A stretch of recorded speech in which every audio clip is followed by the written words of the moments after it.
Let's continue talking about commitment, and let's talk about the expectations. Now, let me show you some real data from one of the customers that came to us, and they had conducted a conversion optimization program. They ran the program for about 7 months, and then they came to us and they showed us the results, which I thought were interesting, and it shows to some level a commitment to conversion optimization. So this was one of the first months that they've conducted the testing, and as you see over here, negative 2.72%. So a decrease in conversion rates, not exactly what you're hoping for after you've implemented a test. The second month, negative 2.34.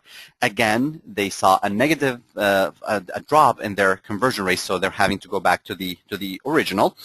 And the third month, they achieved I would dare say it, call it a measly 0.68% uplift. I know if you have a humongous website with tens of millions of visitors, such an improvement in conversion rate would have been great. However, as you see over here, the reality of it, the confidence level was at 60%, so it's really what we call an insignificant, irrelevant uplift or downward movement in conversion rates. Now, what's important over here is to pinpoint something about conversion optimization testing. There are 3 types of tests that you conduct. There are some tests that you conduct and you will see an increase in conversion rates. And there's plenty of those if you are following a specific methodology, if you're following a specific process. And we love those tests. There are other kinds of tests. For example, over here, when you see a negative 2.72, a negative 5%, a negative 10%, those are, although they are painful to deal with, and you have to explain to your CEO and VP of marketing why you saw a decrease in conversion rates, you can still benefit from these tests. How do you benefit from these tests? Because that tells you that the hypothesis that you made for the test is an opposite hypothesis. It means that the visitors are reacting negatively to your hypothesis. So that is something that you can learn from and benefit from in creating new further tests.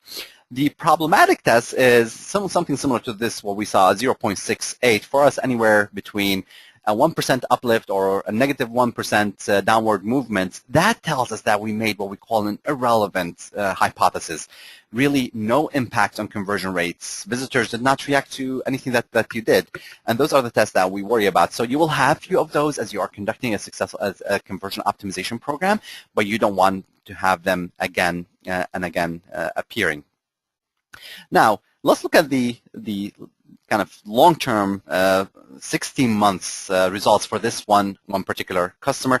Let me show you something actually. When they first came to us, they had panicked tremendously, thinking that, well, what's going on over here? Are we going to cancel the conversion optimization program or not? One of the things that you want to ask for when you see negative results that are piling month after month, one of the questions that you want to ask for, did you allow enough time for testing? Is 3 months enough, or should we be going for 6 months, or should we be going for 9 months? Those are valid questions that you need to ask. And let's see, the next question that you want to ask is, what methodology was used to select the pages that you're testing? Did you just randomly select the pages and say, hey, we need to start, let's just pick the home page, let's select the pages with the highest bounce rate, and let's start? Was there an actual thought process behind selecting the pages? And maybe if there wasn't one, maybe that's the reason you are not seeing an uplift in conversion rates. The third question that you want to ask, what evaluation process was used to determine what changes need to be made on these particular pages? You have a main home page and you want to design a new main home page for your website and you want to test them against each other. What process did you follow to come up with this new design for the particular new home page? Or was it just a designer sitting in a room and just throwing something that he thinks looks good and then just crossing your fingers and hoping it will beat your original design?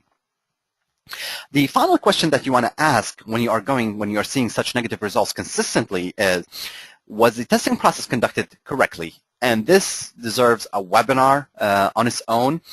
One of the challenges that we have, and lots of times we run into, is a customer comes to us and says, you know, we saw negative results. And then when we look at the data and the way they've implemented the test, sometimes they've implemented the test from a technical perspective incorrectly. Sometimes they did not isolate certain levels of traffic for that test.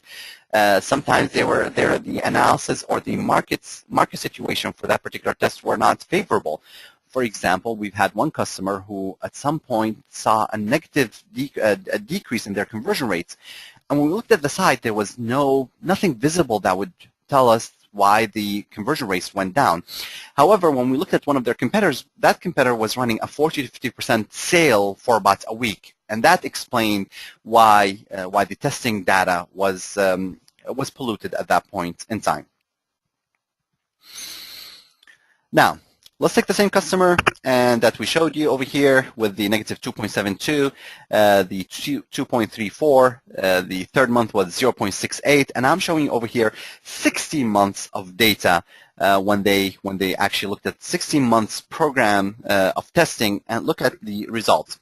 As you see over here, when we sat with them in the 7th month, we figured out, okay, there's no process really to testing. It was just sort of sitting together and throwing things together and then praying that one of them would be the original.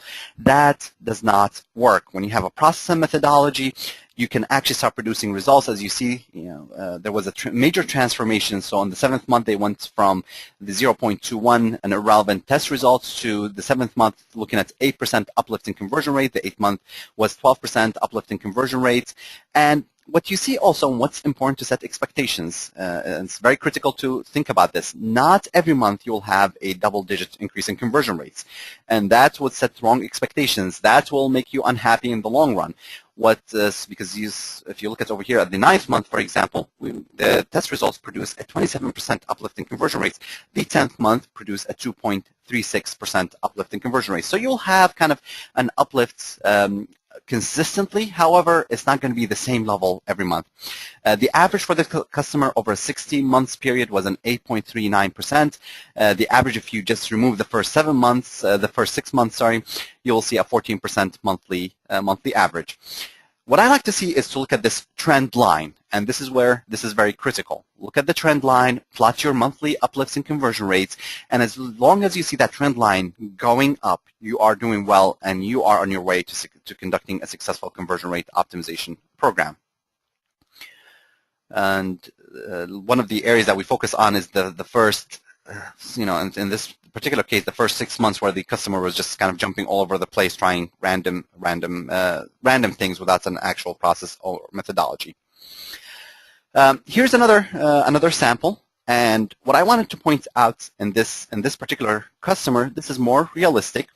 As you see over here, look at the first 4 months of testing, and the first 4 months I think are very critical, and Ayat can talk to us about the first 4 months and why we consider them to be most critical in conducting a successful conversion optimization program. Ayat, let me throw it to you.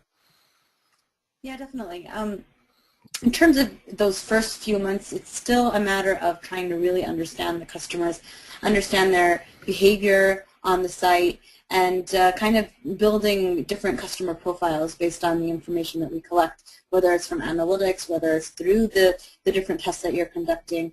Any type of an engagement that we have with any of our partners, we ask them first to complete a marketing questionnaire. But as much information as they give you, until we really understand what's impacting them in terms of the different hypotheses that we're presenting to the customer and really analyzing the results of different tests, we're still understanding what areas have kind of that strong impact. So those first few months are very critical.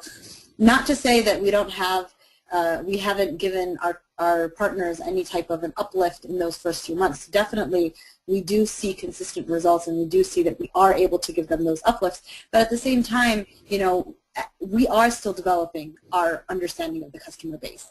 So even if we're giving you an uplift, we're still understanding the customer base. Very good, excellent, excellent. So yeah, I always think whether you're working with a conversion rate optimization company or you're doing something on your own, those first 3 to 4 months, those months are your chance to understand the website visitors, what makes them tick, what makes them convert, and what doesn't really impact them.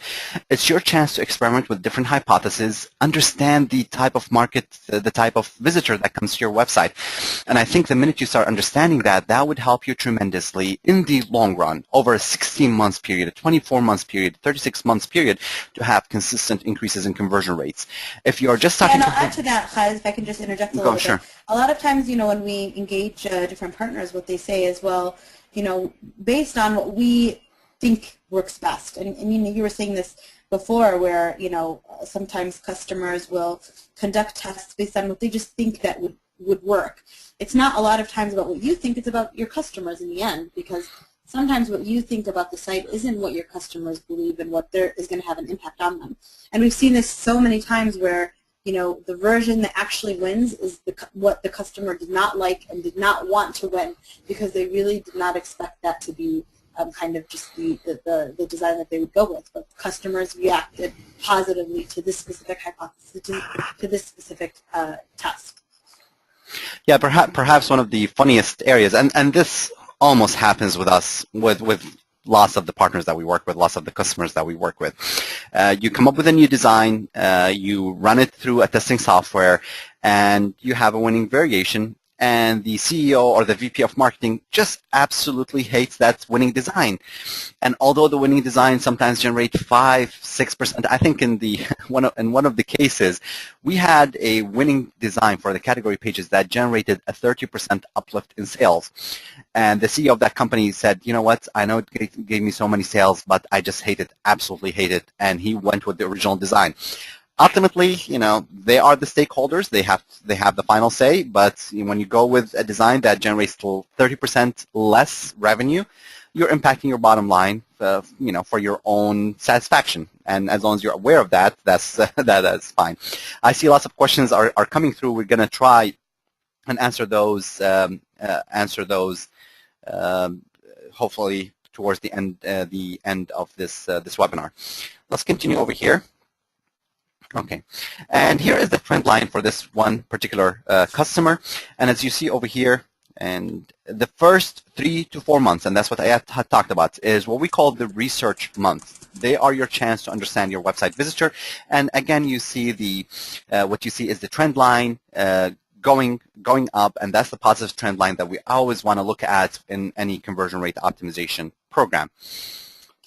And I think, Khaled, what's interesting is if you look at those peaks, and you should see within every couple of months, you should see kind of a peak in conversion. Because there are, of course, and this is what is very challenging about conversion optimization, there are external factors that impact conversion. It's not only necessarily the tests that you're conducting. There are other factors outside of your control that impact the test or the site performance. But kind of seeing these different peaks is very important in conversion optimization. Definitely. Now look at this customer data, and this is where it's interesting. You start with a 1.22% uplift in conversion rate. Second and third month are doing perfectly nice results. With 10% uplift, 20% uplift. The fourth month you're hitting a different type of page. The fourth month you might be going to the category pages while you didn't test them in the first 3 months, and you see a negative 1.55%, and that is very realistic. The assumptions that you made in the category pages did not work as well, while the assumptions that you made, for example, in the checkout process worked tremendously well for the website. Again, as you go from one area to the next, you're trying to figure out the visitors, how they interact with the website, and you have high points with a 55% uplift in conversion rates, and you have some low points with look at this, the 6 month over here. Definitely an irrelevant hypothesis was made in this case, where the visitors did not react completely to the tests, neither positively or negatively. Again, kind of let's finish up this section, and I really want to drill this into the minds of everybody who is thinking about conversion optimization. You need to allow for a minimum of 3 to 4 months if you want to conduct a successful conversion optimization program. Think about that. The first 3 to 4 months are your chance really to lay the groundwork for a successful program that would run. If you know how to do it correctly, you should be able to run it for years, not months. Finally, one of the questions that I've asked early: what kind of average uplift should I see on monthly basis? And really, the average uplift that we like to target is about 5% average uplift month to month. Now, by the way, if you think about this, if you are able to achieve a 5% average uplift month to month, that would translate to a 79% increase in conversion rates on annualized basis. 79% is tremendous. I know the average that we do at Invest is 65%, so that tells you that we, on average, we don't even do, our targets really for our teams to produce about 4.25 month to month. And because it's cumulative, if you're able to achieve that, you will see a tremendous increase in your conversion rates. And of course, when you do that, you see a tremendous increase in your revenue as well.